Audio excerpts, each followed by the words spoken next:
अस्सलाम वालेकुम जी। आप देख रहे हैं क्रिकेट लूज टॉक और हमेशा की तरह इंग्लैंड से हमारे साथ मौजूद हैं आदिल अब्बासी साहब।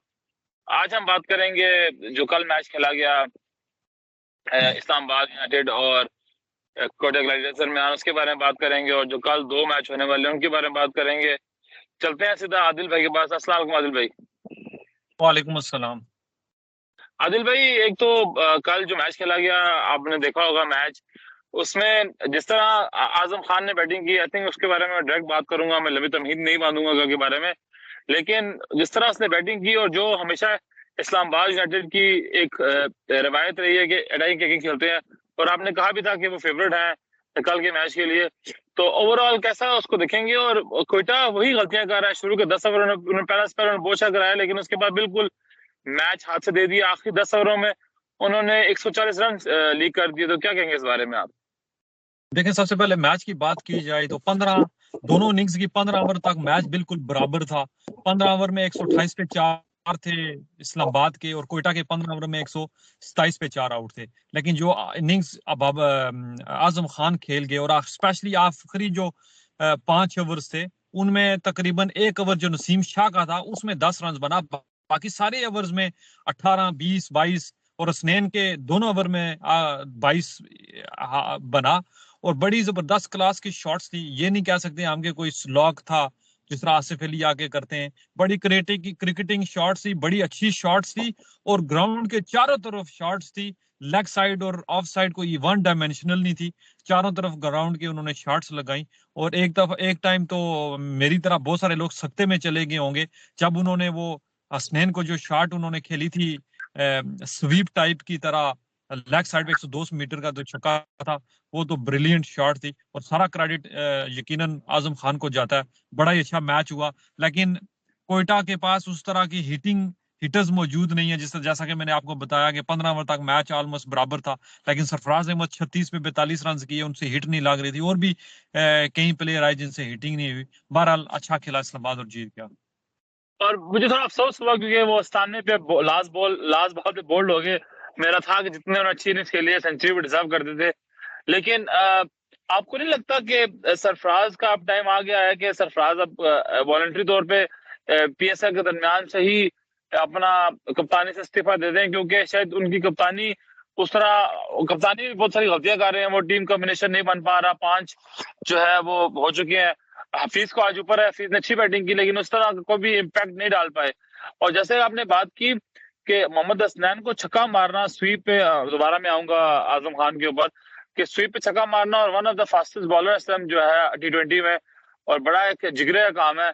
तो ओवरऑल कोयटा क्या गलतियां कर रहा है जो कि जिसकी वजह से मुसलसल आती है, थर्ड सीजन है जिसमें वो परफॉर्म नहीं कर पा रहे? और जब सरफराज से पूछा गया तो उन्होंने वही एक घिसा पिटा सा जवाब दिया जी कि वो श्रीलंकन प्लेयर नहीं आए तो हमारी प्लेटिनियम पिक थे। हमने आपने पहले भी जिक्र किया था कि एक प्लेयर से कुछ भी नहीं होता। तो ये सरफराज को या कोयटा को अब क्या करना पड़ेगा कि वो टेबल टर्न आउट कर सके इस सीजन में?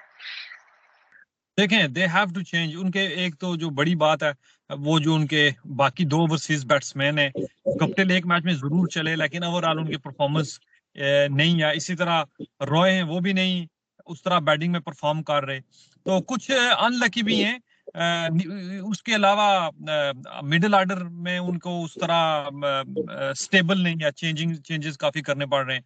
बॉलिंग में भी नवाज जो यूजली जितने भी उनकी परफॉर्मेंसेस पास्ट में रही हैं, कोयटा ग्लेडिएटर की जो अच्छी परफॉर्मेंसेस ने, उनमें नवाज का भी बड़ा किरदार होता था। शुरू में आके अर्ली विकेट्स लेते थे, स्कोर नहीं देते थे, बैटिंग में भी अच्छी परफॉर्मेंस देते थे।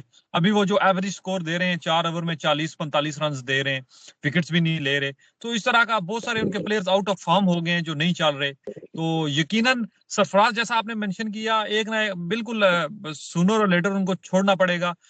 हम तो नहीं सजेस्ट करते कि ड्यूरिंग द पीएसएल ही छोड़ दें, जिस तरह अफरीदी ने एक टेस्ट मैच की कैप्टनसी करके इंग्लैंड में छोड़ दिया था, और फिर सलमान बट उनकी जगह आए थे, और फिर जो गुल खिले थे वो अभी आपको भी याद है, हमें भी याद है। हाँ, सीरीज के बाद जब पीएसएल खत्म हो जाए, फिर अपनी एवेलुएट करके परफॉर्मेंस और ओवरऑल टीम की परफॉर्मेंस देखे तो वो इस्तीफा दे सकते हैं। लेकिन I think management have Quetta को अपनी मैनेजमेंट को चेंज करना पड़ेगा। थोड़ी सी बेहतर पिक पिक करनी पड़ेगी, बेहतर टीम बनानी पड़ेगी। और ऑन ऑन पेपर उनकी टीम इतनी कमजोर नहीं है। लेकिन बिल्कुल। अनफॉर्चुनेटली बहुत सारे प्लेयर उनके आउट ऑफ फॉर्म हो गए। असल में आई थिंक जो आपने बहुत अच्छा पॉइंट रेज किया कि उनके जो पिक है उस पर उनको सिलेक्ट करना पड़ेगा, क्योंकि अगर देखा जाए तो उन्होंने कोई ऐसा प्लेयर सिलेक्ट नहीं किया कि जो कि करंट फॉर्म में हो।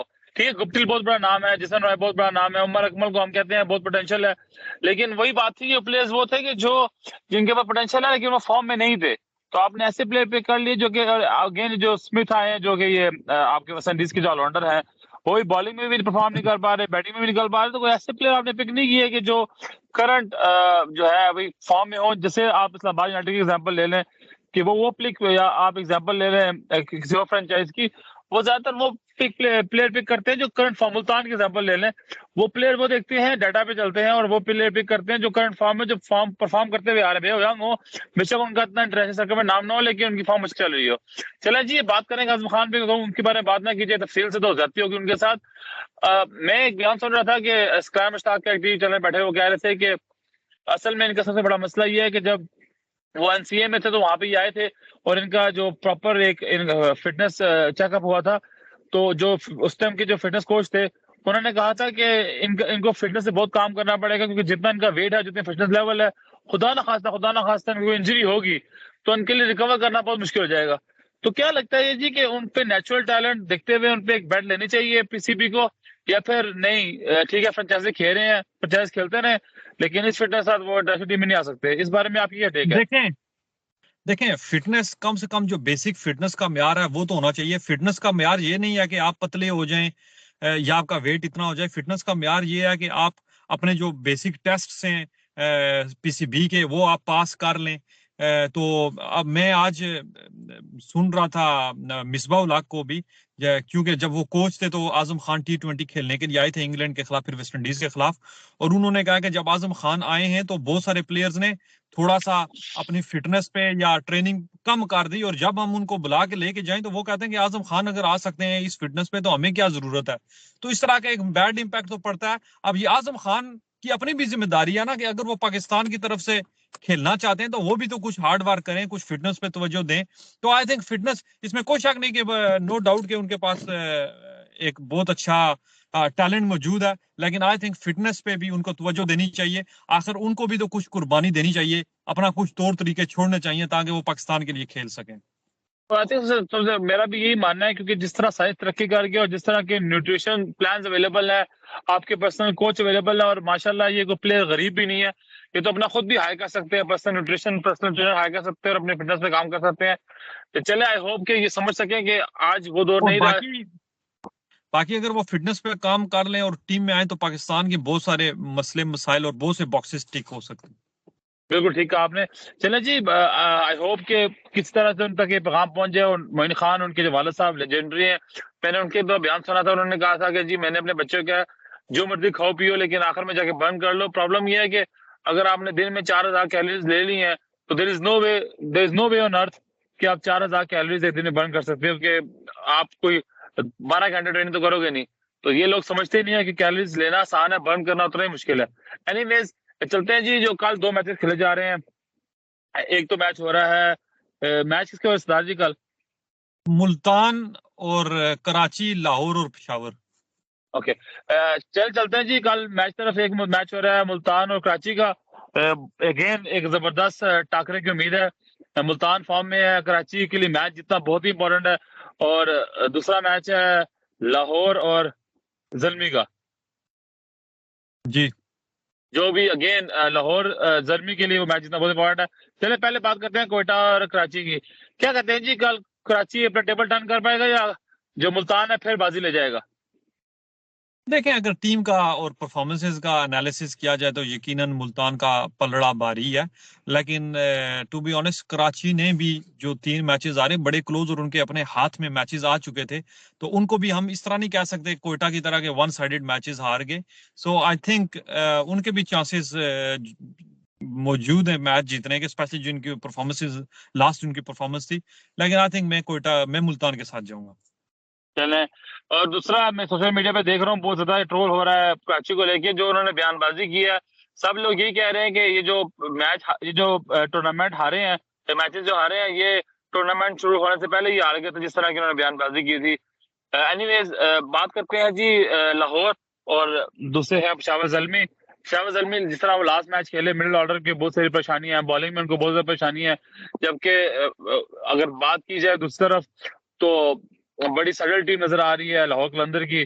तो कल किसको देख रहे हैं, कौन मैच जीत रहा है कल का? देखिए पेशावर के पास 2-3 ऐसे प्लेयर हैं, अगर वो पिच पे खड़े हो जाएं तो सिंगल हैंडली मैच को जिता सकते हैं। फॉर एग्जांपल जिस तरह हारिस खेल रहे हैं, लेकिन उनको थोड़ा लंबा इनिंग्स खेलनी चाहिए। इसी तरह एक दो प्लेयर्स और भी हैं ओवरसीज प्लेयर जो मैच को इजीली जितवा सकते हैं। लेकिन अगर मेरे ख्याल में मैं तो लाहौर के साथ जाऊंगा, लेकिन लाहौर का पता कोई नहीं होता पाकिस्तान टीम की तरह कब वो कोलैप्स कर दे। लेकिन प्रॉब्लम इस टाइम जालमी साथ भी यही आ रही है, जिस तरह लास्ट मैच खेलिए कि ओपनर ने बचा स्टार्ट दिया, लेकिन जिस तरह पाकिस्तान टीम में ओपनर जैसे आउट होते हैं तो नीचे लाइन लग जाती है, तो उनका भी बड़ा मुश्किल है। अब वहाब रियाज बिल्कुल आउट ऑफ फॉर्म है। चले कल all the best, I hope कल एक अच्छे 2 मैच देखने को मिले। इंशाल्लाह जिंदगी तो कल दोबारा हाजिर होंगे। अपना रखिए ख्याल। अल्लाह हाफिज। अल्लाह हाफिज।